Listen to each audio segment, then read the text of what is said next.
Anita, ya le puse en la lista. Bienvenida. Bueno, entonces vamos a empezar esta sección 6.9 sobre lo que está escrito en el pizarrón que enuncié el día de ayer. El- Cuando hablamos de miembros no humanos, nos estamos refiriendo a otros animales que conviven con nosotros. Puede ser en nuestras casas como mascotas. Les decía que, a ver, muchos de nosotros tenemos perros o gatos o ambas cosas. En otros casos, pero ya son más raros, puede ser que tengan vacas u ovejas, ¿sí? Puede ser todavía más gallinas, pavos, no sé, pero, o cuyes, eso yo no conozco, pero supongo que no va a ser tan raro. Sobre todo si nos vamos a parroquias como por ejemplo Baños o Ricauste. Bueno, quizás no sé. En caso de Baños supongo que es una parroquia urbana. Bien, entonces eso significa que nuestra sociedad no es, cuando hablamos de sociedad, no estamos hablando simplemente de sociedad humana, sino de sociedad interespecífica. Y eso es lo que está acá, ¿sí? Eh, bien, entonces veamos derechos y deberes de los miembros no humanos de nuestra sociedad. A ver, una de las primeras cosas que podríamos discutir es el de si esos otros animales, bueno, antes de eso también podríamos discutir, pero en el libro no lo hace Lorenzo, que nosotros seamos animales, que hay personas que creerán que el considerar que nosotros somos animales sería un poco degradante, nos rebajaría nuestro estatuto, que de algún modo es superior al de los animales propiamente dichos. Lorenzo no discute aquí, lo hace en otro lugar, pero tenemos que dejar en claro qué es un animal, ¿sí?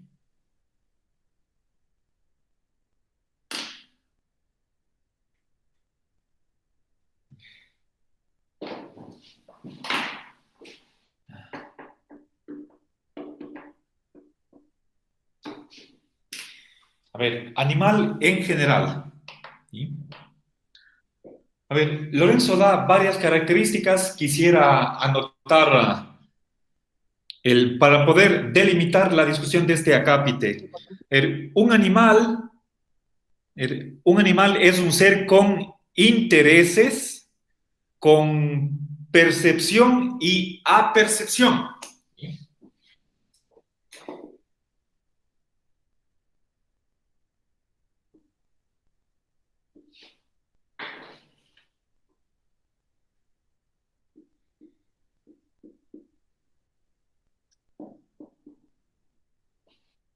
A ver, la diferencia entre percepción y apercepción es que la percepción es la reunión de las percepciones que nos dan los cinco sentidos por separado. A ver, Giancarlos y Efren ya están en la lista. Bienvenidos.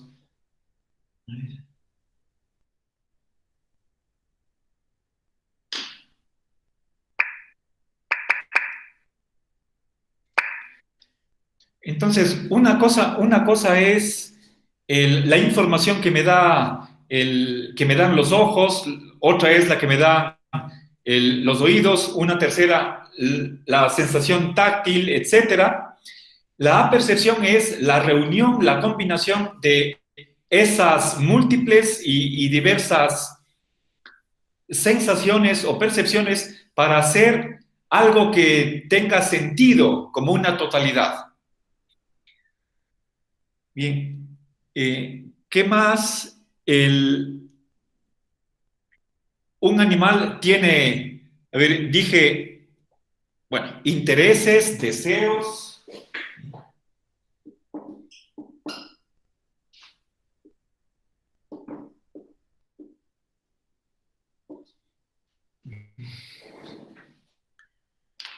Tiene temores.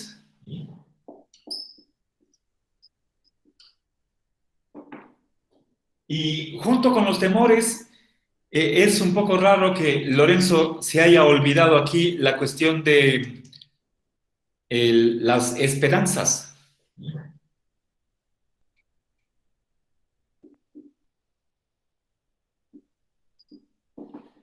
Ambas conforman una pareja y en base a ello es posible que podamos nosotros domesticar a ciertos animales. ¿Sí? ¿Qué más? Pueden sentir placer o dolor o sufrimiento.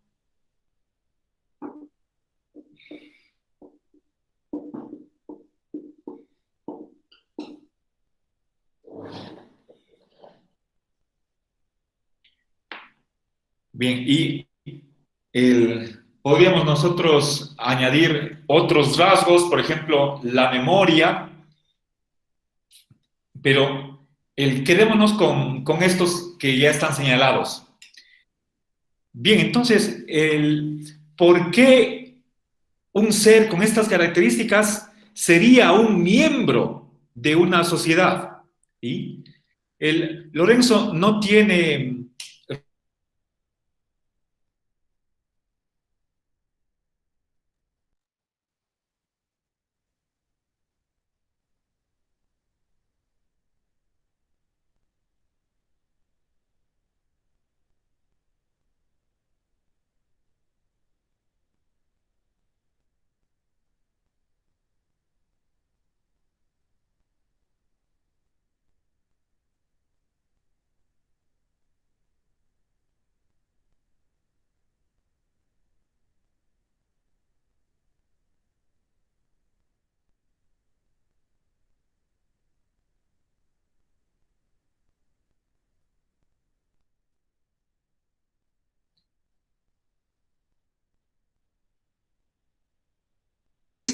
Hablando, por ejemplo, de mamíferos superiores, ¿sí? O incluso de insectos.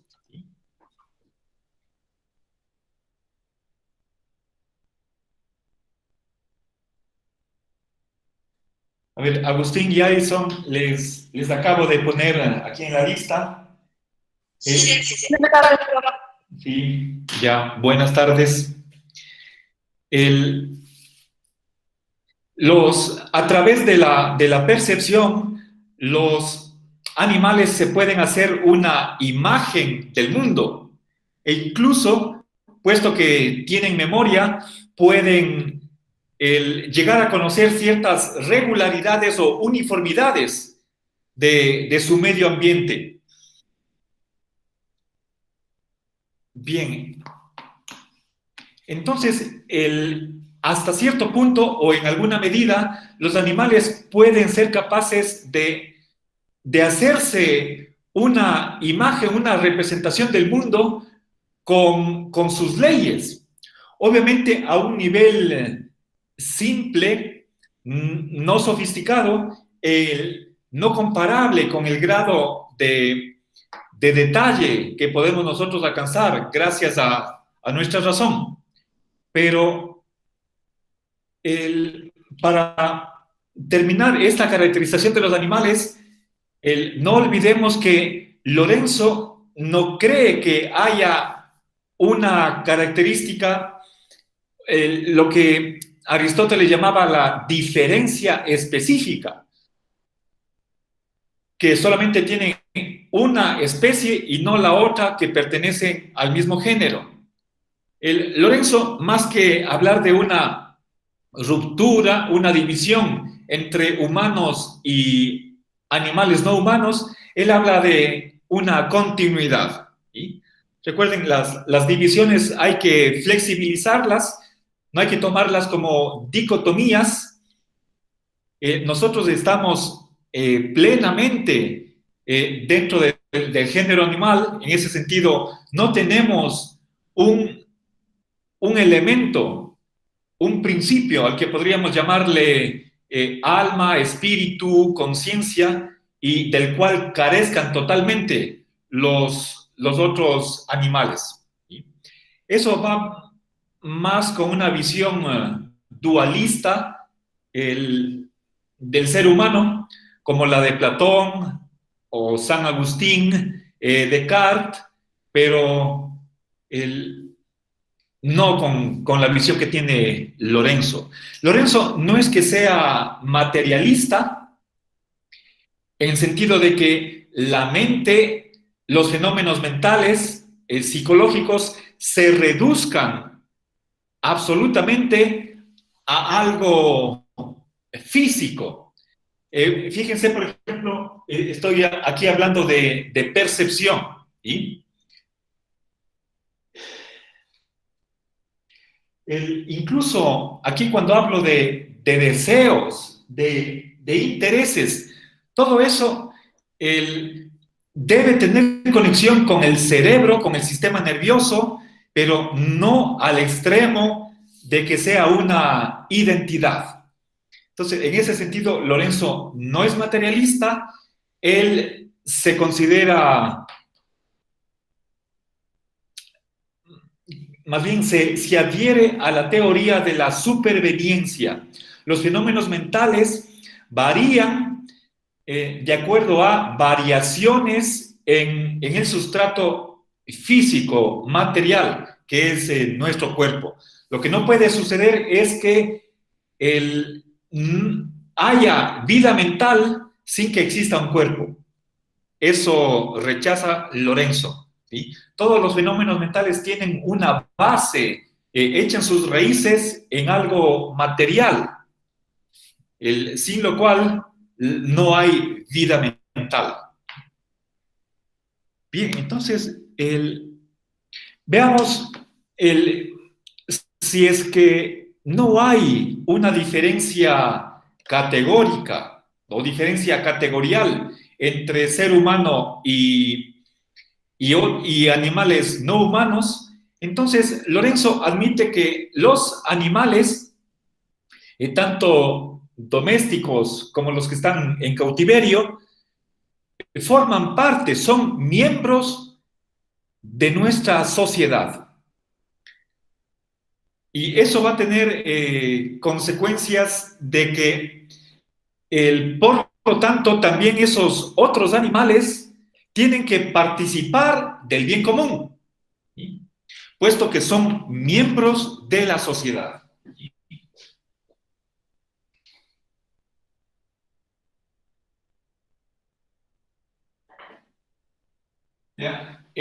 Voy a utilizar la épsilon minúscula para simbolizar la relación de pertenencia o ser miembro de. El animal pertenece a la sociedad, es un miembro de la sociedad y por lo tanto tiene el derecho de participar en el bien común.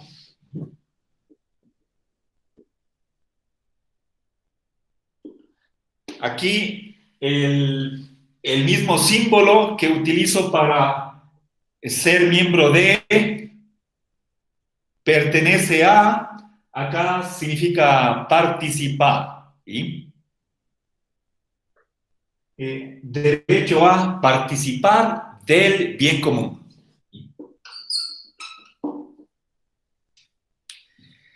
Bien, entonces, ahora, fíjense, estamos hablando a ver, de animales que son nuestras mascotas o que las tenemos en cautiverio, como puede ser las que habitan un zoológico. Nosotros tenemos al norte de la ciudad, ya en camino hacia Hadán, es muy cerca, serán 4 kilómetros, tenemos el zoológico Amaru. Esos animales no son domésticos, ¿sí? Tenemos ahí una familia de leones, hay cocodrilos, etcétera. No son mascotas, sino que están en cautiverio y forman parte de nuestra sociedad, ¿sí? ¿Qué quiere decir eso de que tienen que beneficiarse del bien común? A ver, verán, entre otras cosas, lo primero que significa esto es que hay derechos animales. Si es que hay derechos, eso significa que el ordenamiento jurídico o la legislación tiene que brindarles protección jurídica a ellos.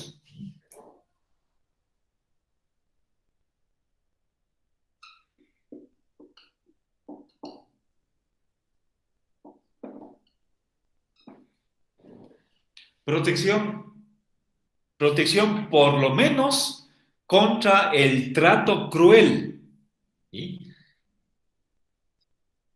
Es decir, los animales tienen una serie de derechos, ya voy a dar una pequeña lista, pero si quisiéramos nosotros limitarnos a los derechos básicos, el mínimo es que no sufran tortura, ¿sí? Entonces, pongamos eso, a ver,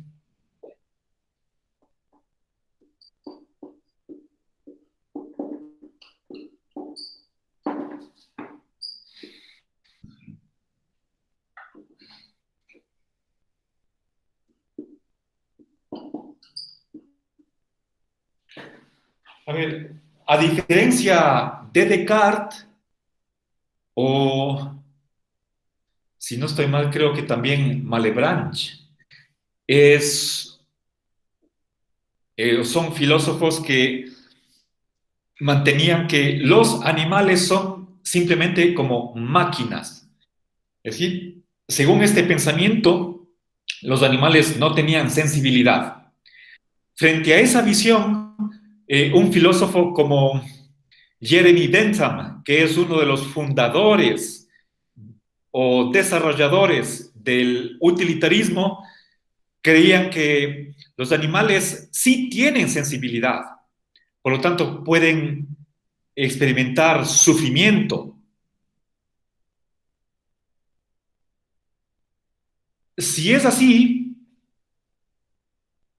obviamente eso es un problema filosófico, al igual que cómo puedo yo demostrar que los otros seres humanos tienen una mente igual que yo, ¿sí? Que son capaces de sentir lo mismo que yo, ¿sí? Bueno, dejemos de lado esos problemas de antropología filosófica o filosofía de la mente y continuemos. En base a que estamos suponiendo que los animales, por definición, por su propia naturaleza, tienen sensibilidad, entonces tienen el derecho de no ser torturados, de no sufrir un trato cruel.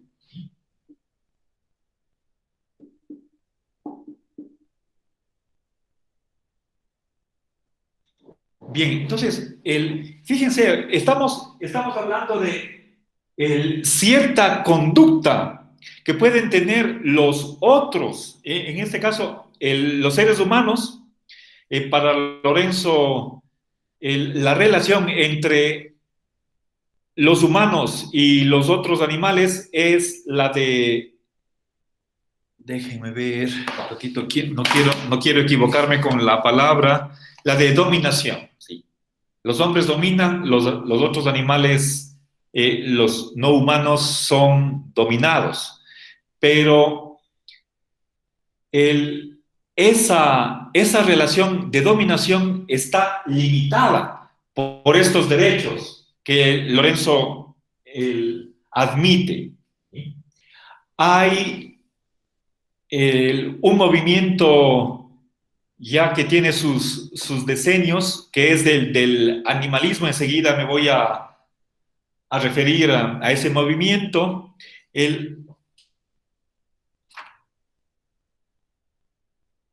A ver, si no estoy mal, Lorenzo se considera un animalista. Voy a anotar eso para chequearlo.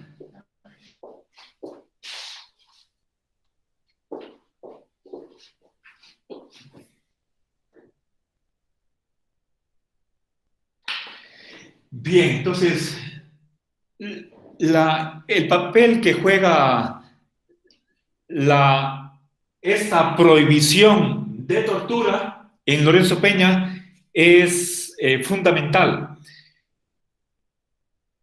La tortura para Lorenzo es el único derecho absoluto que no se puede atenuar bajo ninguna circunstancia.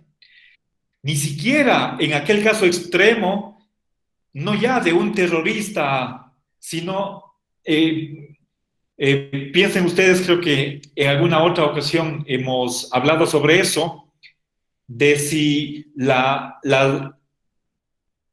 en vísperas del atentado del 11 de septiembre del 2001, era o no lícito torturar a un sospechoso, de ser necesario hasta la muerte, para evitar ese atentado de las Torres Gemelas y así ahorrarnos 2.000 muertes o 5.000.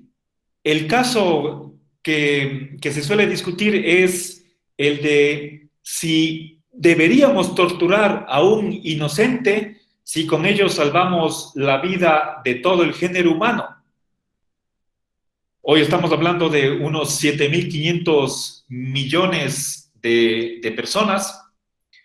El Kant dice que no. ¿Sí? Y recuerden esta famosísima frase que ya se la conocía desde la antigüedad: fiat justitia et pereat mundus. Es decir, hágase justicia y que perezca el mundo. Tenemos que respetar la integridad física y psicológica de los seres humanos, pase lo que pase, independientemente de las consecuencias. ¿Sí? Una posición así de radical también la sostiene Rawls. Él sigue en este punto a Kant y Lorenzo se adhiere a eso. Entonces, no sería el humano el que nosotros mantengamos ese derecho de no tortura para nosotros mismos y en cambio podamos torturar a otros animales. Eso no es consistente, puesto que no hay una diferencia plena, total, entre hombre y animales no humanos. Bien, entonces, de este primer derecho se sigue este otro, el no trato cruel. Veamos.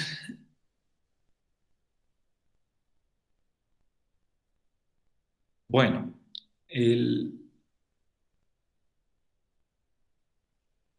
¿qué más? Estoy simplemente limitándome a los derechos más básicos que tienen los animales y que están reconocidos en el ordenamiento jurídico. Ahora, si es que los animales tienen derechos, también tienen obligaciones. Y ese es justamente el título de esta sección. Pensemos entonces en esa correlación entre derechos y deberes.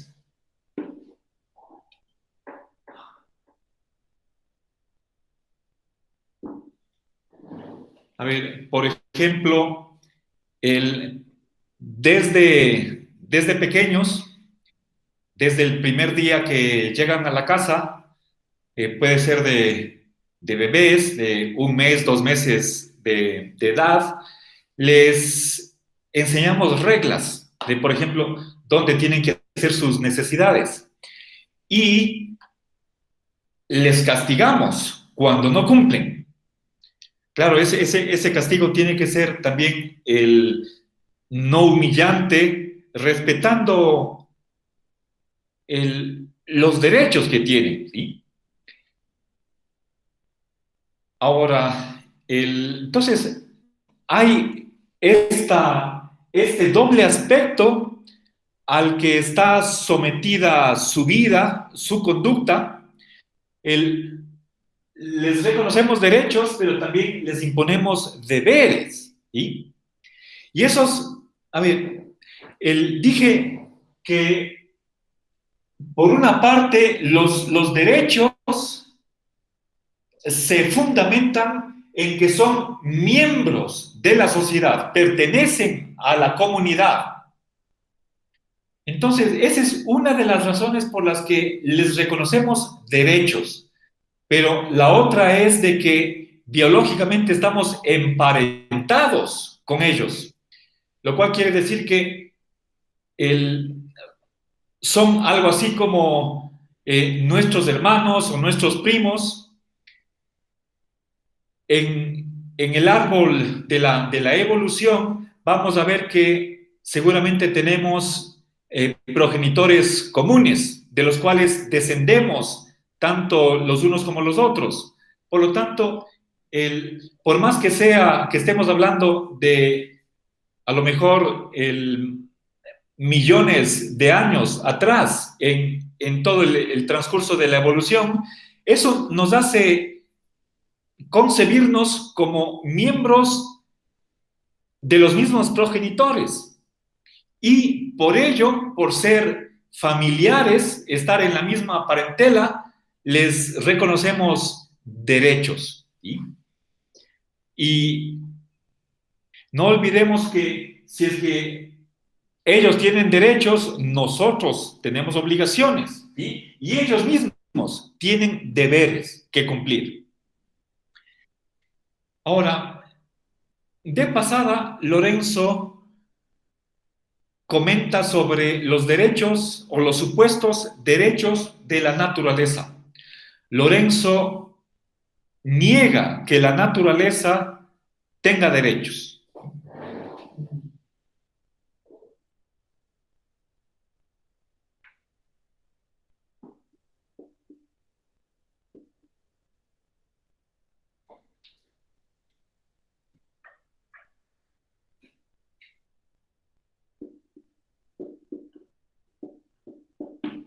¿Ya? Si quieren ustedes derechos de la Pachamama.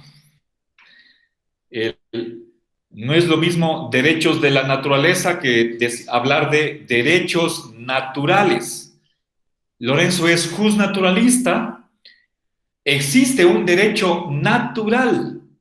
Existen derechos naturales, pero no derechos de la naturaleza, en el sentido de que la naturaleza, o si quieren ustedes, el planeta, cuando hablamos de naturaleza, según el lenguaje ordinario, podemos estarnos refiriendo al río, la montaña, el bosque, el paisaje, el mar. ¿Por qué la naturaleza no tiene derechos?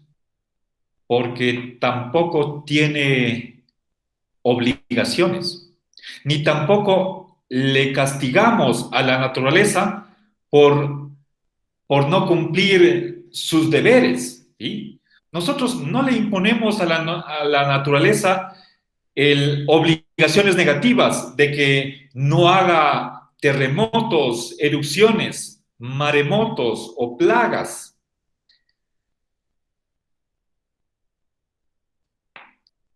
La naturaleza no puede sentir, no es consciente de nada,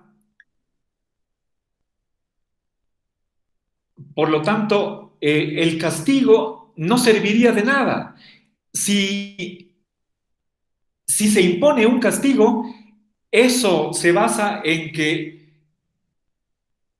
aquella persona que recibe esa penalización está sufriendo y es en base a esa sensibilidad que el castigo puede cumplir su función. ¿Sí? Pero si la naturaleza no siente, no desea, no tiene temores, entonces no le podemos castigar y por lo tanto no hay cómo prohibirle cosas. Bien, entonces, por estas razones, Lorenzo se opone a que la naturaleza sea sujeto de derechos. ¿Sí?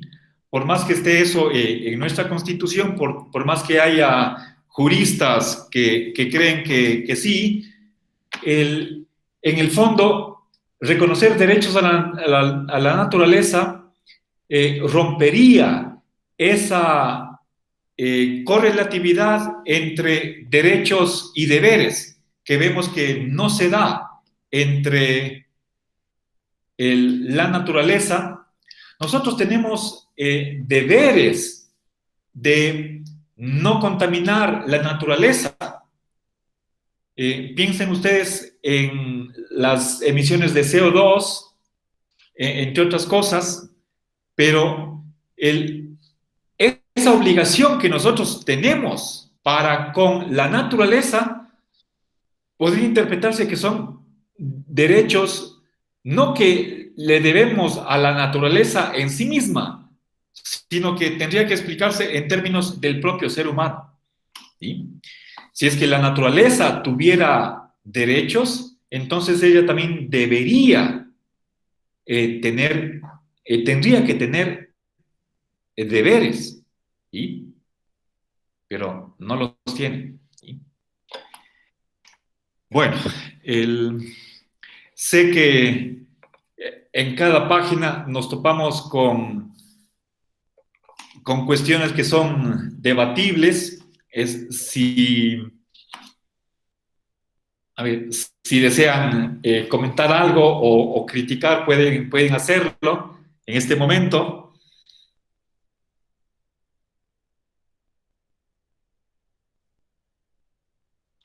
A ver.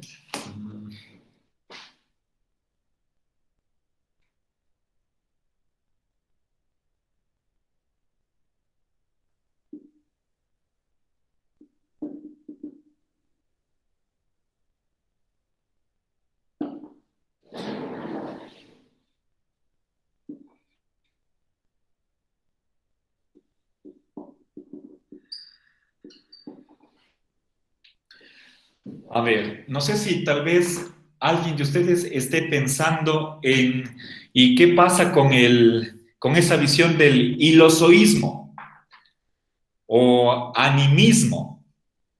Recuerden, el ilozoísmo era esa corriente principalmente de los presocráticos, pero que está también el más extendida. Si no estoy mal, los propios estoicos también eran ilozoístas. Ellos creían que todo ser es viviente. No solamente las plantas y animales, sino también los minerales. ¿Sí? Y por vida se entendía sentir y pensar, la percepción y el intelecto. ¿Sí? Como que tienen un espíritu, o si quieren, una mente, una conciencia. El, en la posición de, fíjense, vamos a ver, voy a poner los opuestos de materia y vida.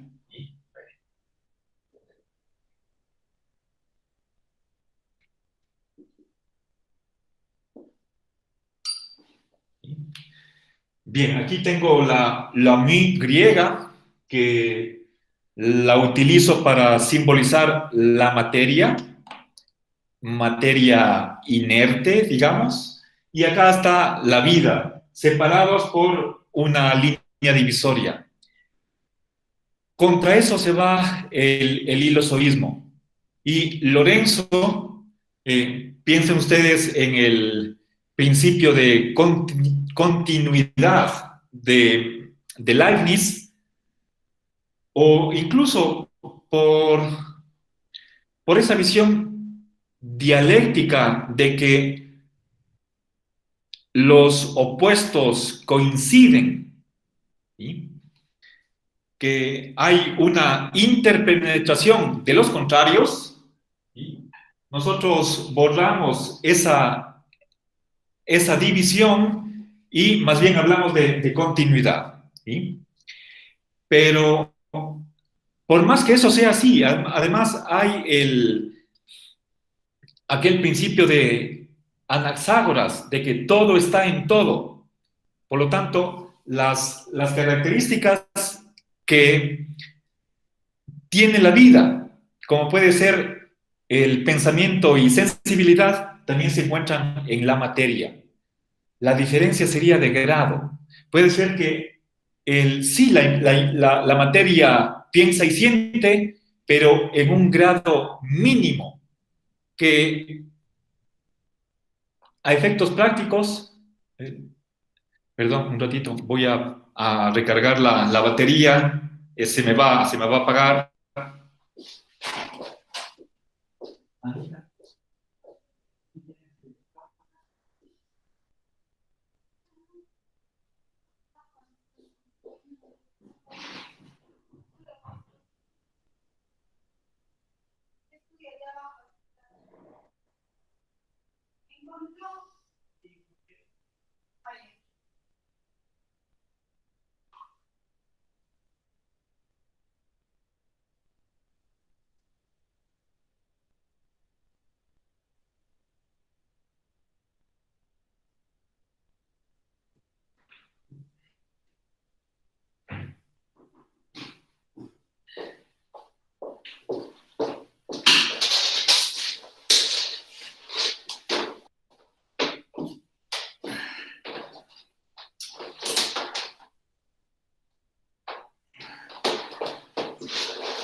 Ya, disculpen.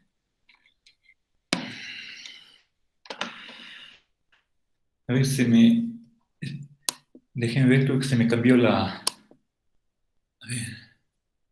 configuración. No está bien.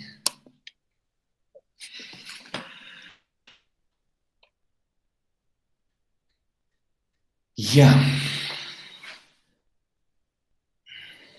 Entonces les decía que si el todo es viviente, Lorenzo puede aceptar eso, pero como una verdad metafísica, ¿en qué medida la materia es viviente, tiene inteligencia y sensibilidad? En una medida ínfima, eh, propiamente podríamos decir una medida infinitesimal, que es lo más próximo a cero, uno sobre infinito, pero no es cero. Y esa medida, a efectos prácticos, no permite el afirmar en un contexto de elocución apropiado, como es el que estamos aquí, que la naturaleza sea sujeto de derechos. Ahora, veamos qué es lo que dice el principio de igualdad animal.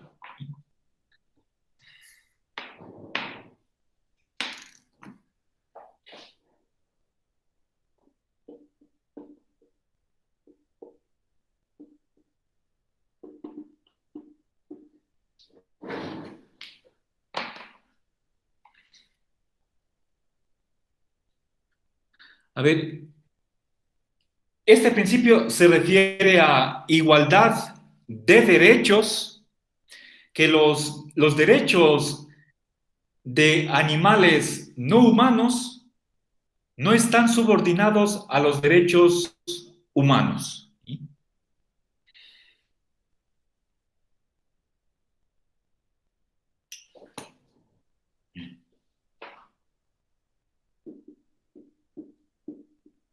Entonces,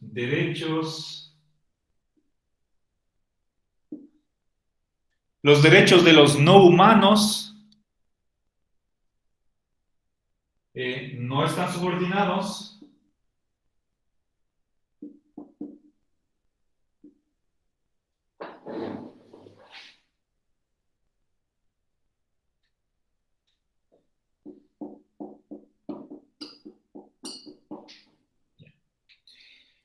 bien, si es que no están subordinados, eso implicaría que hay igualdad de derechos. Ahora, desde este punto de vista, a ver, o mejor dicho, es lo que Lorenzo llama animalismo radical.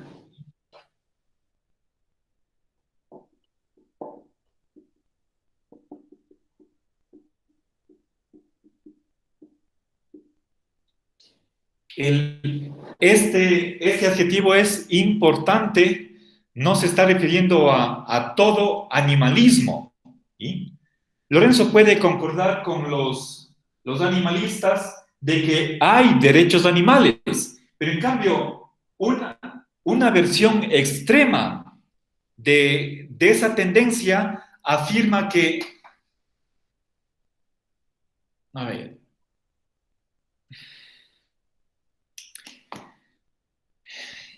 que al igual que tenemos que superar el sexismo, el racismo y el clasismo, tendríamos que eliminar el especismo, ¿sí?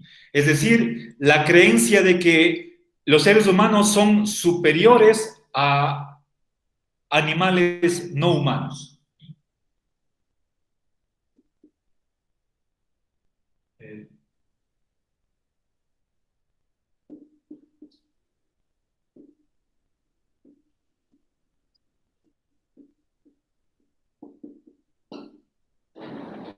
Bien,